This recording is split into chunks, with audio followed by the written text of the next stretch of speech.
I'm not at any house. I'm a freelancer, so. No, your house you have. Oh, you mean where I live? Yes. Oh, in Malmö. In Malmö. Oh, and Stockholm. Yes, yes. No, that's right. You know more about me than I do. So this is the opera singer as an artist. Art and science, two different worlds in collaboration. That's what it's all about today and tomorrow. And so you are giving us a personal experience overview. Yes, and the timing might be a little bit off, so I might cut it short. We'll see how much time I get for this, or how many words I get in. Hello everybody, anyway, I'm Nikola Matisic, a Swedish tenor, and also the founder of this Opera Lab, movement for training and developing artistic ideals, productions and methods in opera, as well as Den exploderande rösten, the exploding voice, which is a website for a forum for podcasts and discussions and articles on the voice and opera. First of all, I'd like to thank Mette Fogh Pedersen for inviting me here to talk in front of such an esteemed gathering of experts and specialists. And in this arena, I know I'm essentially nobody, but because of the unusual composite of being an opera singer, an instructor, entrepreneur, and a writer, as well as nurturing a constant feeling of knowing far too little about all the relevant things, this often puts me in a good position to translate one side to the other. The part of science and the part of art, as well as the part of business, very often directly affect each other. And at the same time, I find it so hard to find a common playing field. Don't get me wrong, I don't think that these sides should get confused, but I often find myself trying to translate. So parts of this talk is based on points as well, just a side point, of an article that I assume going to be published in Facta Universitatis, in a publication from the University of Niš in Serbia. So some of those points are adapted to this talk. I'm going to go through first a little bit of science and art, my reasoning around that as an opera singer and an instructor.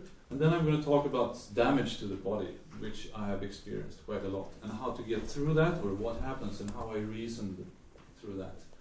And then I'm going to go into quite extensive details about pedagogic tools. That's not based on it's not evidence-based science, but it's experienced tools that I use just as a translation for artistic aesthetic ideas. And then I'll finish off with social issues of artistry, vocal cultivation, and perhaps also a little bit of a doom and gloom story about what's going to happen with the art of opera if we don't do anything. All right, so first about the science and art. The first question I think I always think we should ask ourselves is what is the voice? I mean, how often do you really think about what really the voice is? For some people it's just inseparable from the individual. For others it's a mechanical operation, and for some people it's just human tissue that moves. So every time we decide what the voice is, we define it. I mean, when we do anything with it, we define it indirectly. When I observe students talking about the voice, or hear teachers in the academies, or when I read, let's say, Richard Miller's publications, it often strikes me that the function of the voice is often described like the inside of an engine or of a car, with hardly any references to the road, the driving culture in that area, the state of the driver, or the feedback to the driver. Like Richard Miller wrote about the different schools of singing in terms of language. You have the German school, you have the Italian school, and everything. But he never mentions anything about the speech culture, the general culture of spoken language that the singer comes from, and how that affects the singing itself. So the mechanical details of the voice sometimes have very little to do with the very abstract, multisensory and emotional input that happens while singing. I'm not saying that mechanical observations are unimportant, but the many other facets of singing are just as vital and relevant to the operation of singing.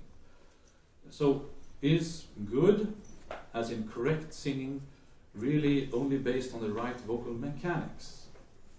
Some of them are wrong for most people except that one person.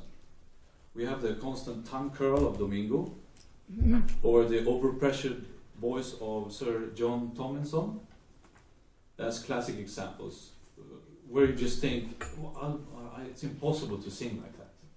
But they do. Not everyone has a voice of steel, and the fundamentals to work like that. So you really have to understand your own body better than anyone else. And for that you need the science, the real-world objective observations, as well as the artistic understanding of vocal experts. And today in the business of academia, the artistic expertise is sometimes substituted for hierarchy, position or celebrity. So instead of taking the advice of an expert, many singers today make career choices based on the suggestions of managers or directors with not really any knowledge about the voice. And I come to this experience or conclusion because as a small kid, I'll just tell you the general trajectory now. I'm going into the area of body and damage. I had this kind of bell-like voice that carried over all the kids because I never screamed and always spoke like I was singing, and I never thought about the voice as the voice. It was just a tool that I used like my hand. But then I entered Adolf Fredrik, a special school for musically gifted kids, and we had to sing the same way, and very quickly I lost the ability to use that voice. Almost immediately.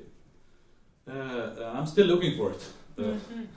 A school for musically gifted kids was not a good environment for me. My first singing teacher always had me singing until I lost my voice completely. So now after 40, believe it or not, I'm actually that old. I have had both shoulders dislocated. One happened during a performance. Both thumbs, 2 ribs in the back, slightly separated from the back of the spine. I have a very large hernia in my stomach that gives me constant reflux. During one performance, a colleague of mine whistled so loud in my ear that I went deaf for a few days. And then when the hearing came back, I had a tinnitus as loud or louder than a normal conversation, and that went on for 6 months. Oh, good. But at the same time, I also managed to crush the cartilage in the temporal mandibular joint, the jaw here. The joint was completely crushed, so I couldn't open my jaw at all, not 1 millimeter.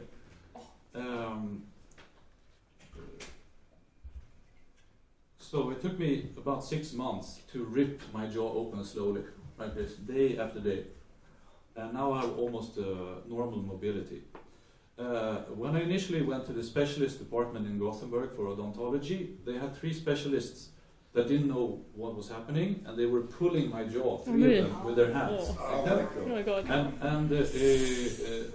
And then they injected my muscle with several different relaxants that didn't cause any reaction. They never inspected the ligament or the destroyed tissue. I'll take questions afterwards. Just remember, write them down, and we'll continue. Because I have so much to go through. Thank you. I'm sorry about that. At the age of 26, I had a bleeding ulcer. Since the age of 5 until today, I constantly have chronic insomnia. And when I studied at the Royal Academy in London, I sang with so much pressure that I got spasms in my tongue, so I couldn't say K or T. Oh no. I had to make my own method to get through that, because nobody knew what was going on, because I started saying, can I, and nobody understood why is he doubling over and why is he not speaking anymore. 4 years ago I had a dissection of the carotid artery in the neck. It was life-threatening, and it took about 18 months to heal. So it no matter what the reason why, my conclusion after all these different issues is that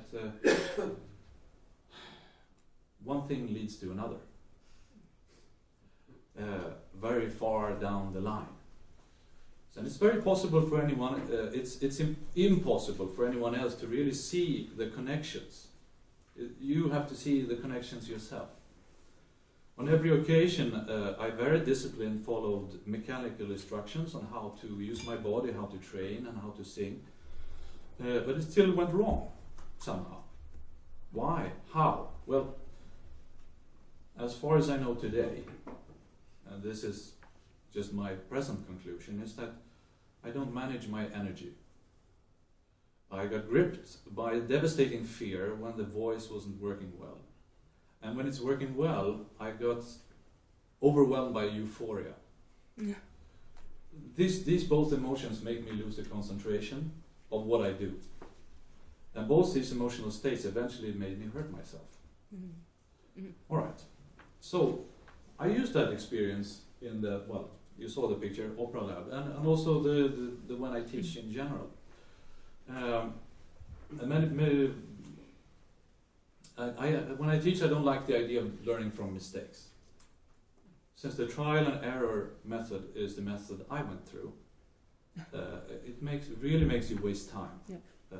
People that have great instructors and great doctors advising them from the start in collaboration, and they also have a more balanced energy, they don't get into trouble in the same way as I did. That's just from what I see about all the great singers that have no idea about the voice at all, but they just sing fantastically. So the instructor must actively work to help the singer avoid the mistakes before they happen. Or for the purpose of this talk, the experience of mistakes. And how do you do that? Well, I think one part is silent transfer, which has been discovered in pedagogic studies and on other subjects. The silent transfer happens in a cultural situation, a cultivation, where you cultivate the students together with the teacher. And this is not to be confused with people training themselves. A singer also can have several different teachers like that. But the point is that the singer must first develop a strong sense of ideal and cultural understanding of what he or she wants, can, and should be able to achieve before they're able to do it. This is not the same as a mechanical understanding of how the jaw, tongue, or larynx is positioned, but it's more of a complete idea. To achieve this silent transfer, I personally often use a very loose and somewhat humorous concept that I call archetypes. Not to be confused with a Jungian dream analysis or anything like that. For me, it's a pedagogic tool that acts as a description of an anecdotal observation based on experience. And I'm pretty sure other instructors will have other names for these archetypes, as well as other classic types. Most individuals that sing also show various different points of these archetypes at different times. But it's a good reference point. For instance, we have the director. The director singer is always discussing and explaining what they have done in practice, what they're doing, giving the teacher a lecture on the current process, and explaining in painstaking detail after each mistake or correction. They also associate wildly and creatively, and sometimes talk for more than 70% of the lesson. My take on the director is that they need to become aware of when they lose their cool and not be afraid to acknowledge it. They also need to be completely stopped from giving a director's commentary as a subtitled track and just do the exercises. Fear is okay, so is aggression, but it must be allowed, not hidden. And by giving a commentary, you constantly hide the emotions that you're experiencing while singing. The jukebox is another. A singer that never really considers the voice as an instrument and never really takes time to work at singing on an artistic level At the same time, they have this amazing mental and physical facility where they go into the practice room and sing 10 or 12 arias after each other. Sometimes cracks on a note and sings a bit off, but they don't really concern themselves. The jukebox I would ask to develop a critical dialogue and specify their artistic goals, first of all, as well as listening to music together with me or the teacher, or having singing lessons in front of less advanced singers, where they can feel secure and still be invited to explain the piece to the younger or less advanced singers. Very often the jukebox lacks a listening vocabulary. They can't tell really what they hear. They just like it or they don't like it. They don't really know why. The woodpecker. The woodpecker is the singer that can't continue a flow because they constantly micromanage their whole body, or at least their singing and breath. So often when doing an exercise, they stop in the middle or even before they start. Restart once, twice, more times, making it very hard to achieve flow in any kind.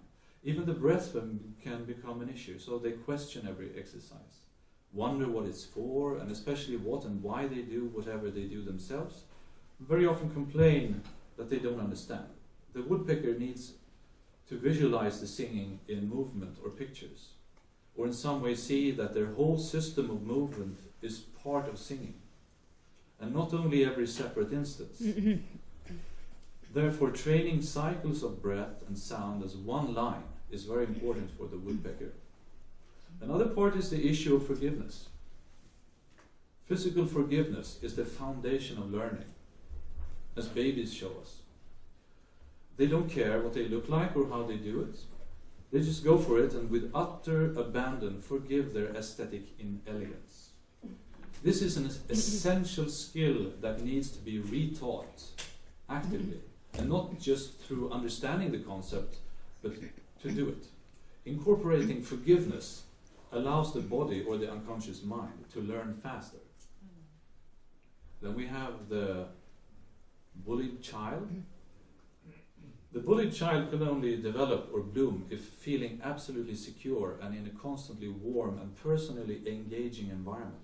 Many people get frustrated with a bullied child because they often appear completely hopeless and just get more and more ridiculously hopeless the more you try and explain. In fact, the bullied child often gets better and better the more you just let them, and hardly ever correct, and just support their own ideas and energy and not giving much critique. The oppressed. The singer starts to feel betrayed or misunderstood very quickly. When he or she doesn't understand or feels slightly confused and they develop a mental resistance to both instructions as well as a dialogue with the teacher.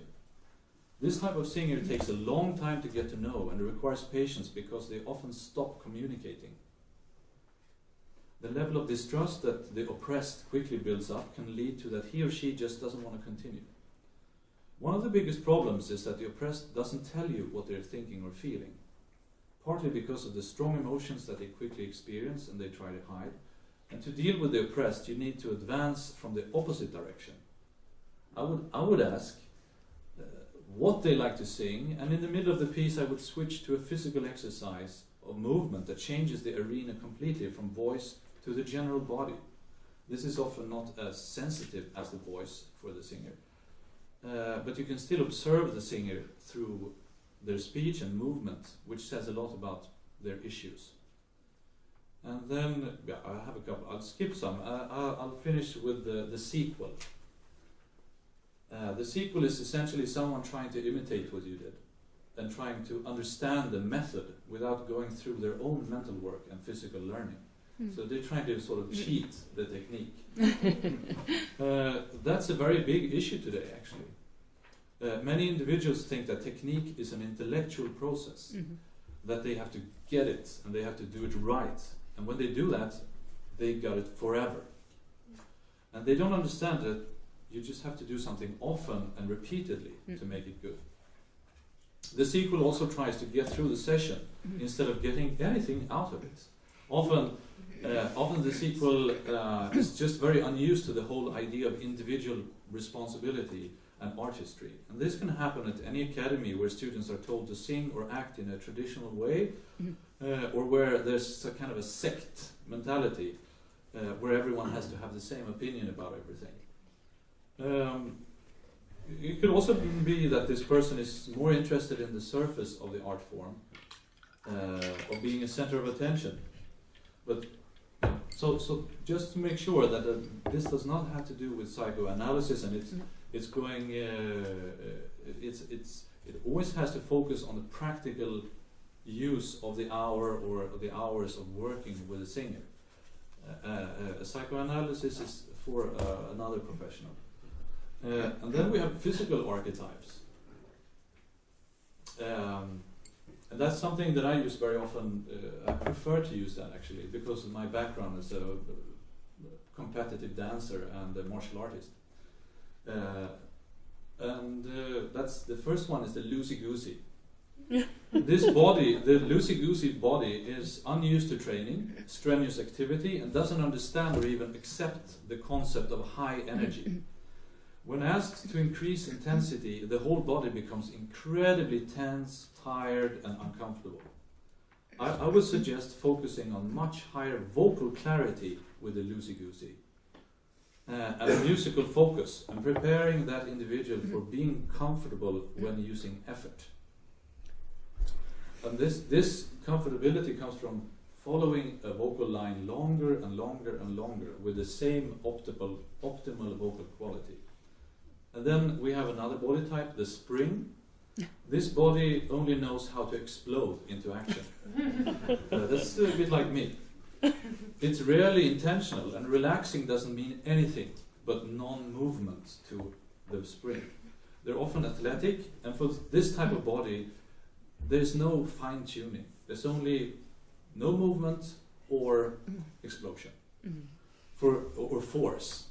For musical purposes, this body needs a completely new language, and that comes from, let's say, slow motion.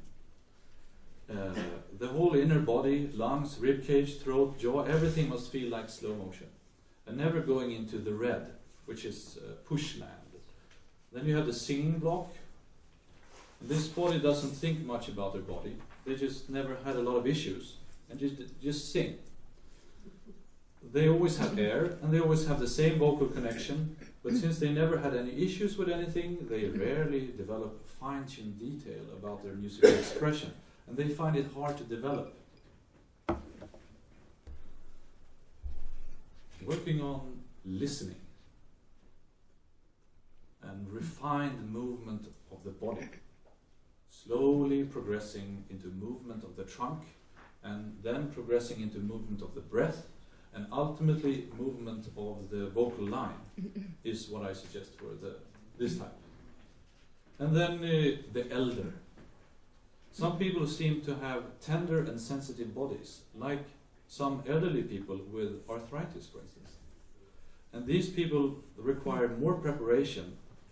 They're more sensitive to things, develop vocal preparation tics, and experience all sorts of diffuse issues and problems, and then they're just generally frail.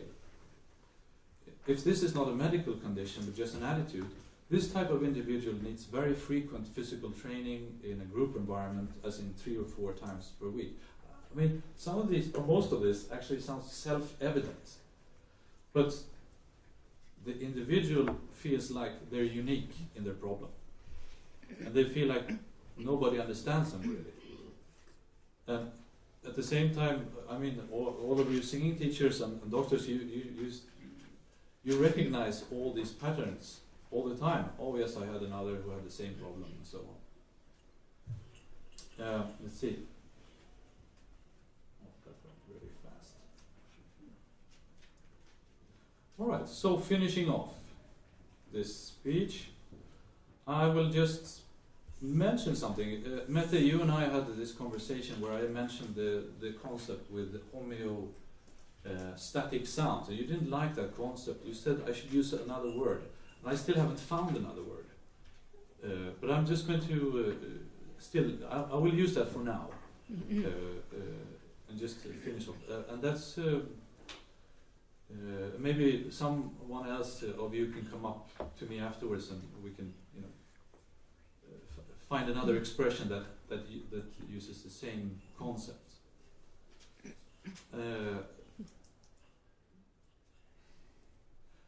What I mean with homeostatic sounds is basically this. Homeostasis is the equilibrium of the body or the cell. All living organisms function according to this principle, essentially. And when the body senses a change in the body, it reacts in order to establish this equilibrium. And in many instances, the body reacts indirectly with vocal sounds, and that's why I use this concept. Because many sounds like pain or anguish, hunger or longing or pleasure is a direction, is a reaction. It's not a conscious sound. And the sole purpose of this function is essentially, in a social context, is the same as synapses communicating with each other. And that's what I want to focus on, the word communication. This is the natural function of the body in the listener that must be addressed in the art of music and drama. So when the teacher observes a student that has cultivated a blockage of this clear impulse of the voice, a case of what I would call like demonstrating a sound, or an intellectual or a mechanical sound, I suggest that they start training at the core of the homeostatic sounds before progressing to speech or song. So the singer must be comfortable with vocal communication, even in its most unsophisticated form. In short, vocal technique can be explained as the shortest, smoothest, and least hindered way between idea and action. The first step to do that is to cultivate this forgiving body that I was talking about before. And the vital part of the exercises with the homeostatic sounds is to understand the concept of an emotional state. So the singer clearly envisions an emotional state and a vowel or a syllable, and only, for instance, Lamperti is talking about, only when the vision is completely clear in his mind, when it's unbearable to hold on to the vision anymore, the student or the singer utters the sound. And the end goal is to make this process snappy. And I don't use the word snappy lightly. It essentially means all together now. The body must learn to act as one entity and not as a wavering reed reacting to everything in different times. But the effect cannot develop properly if the student still has an unforgiving body. Acting must be enthusiastic. The soil of the voice must be eager and ready to act. All right, I see Matt is moving towards me now, so I'll just round off. I'll round off here with the concept of the soil of the voice. The soil of the voice is essentially the singer's cultivation, physical and mental and social and cultural cultivation. This happens through movement, reading, watching, listening, understanding the music, and getting a higher vocabulary of hearing. So that when you want to do something, it is more precise than anybody else can achieve. And this causes your idea of what you want to do to be like the bullseye of a dartboard, instead of wanting the voice to move in a general direction. And this, connected to the homeostatic sound principle and the forgiving body, will start to connect this cultivation with the directness of the whole body moving as one entity. Thank you. I'll finish there. Thank you, everybody.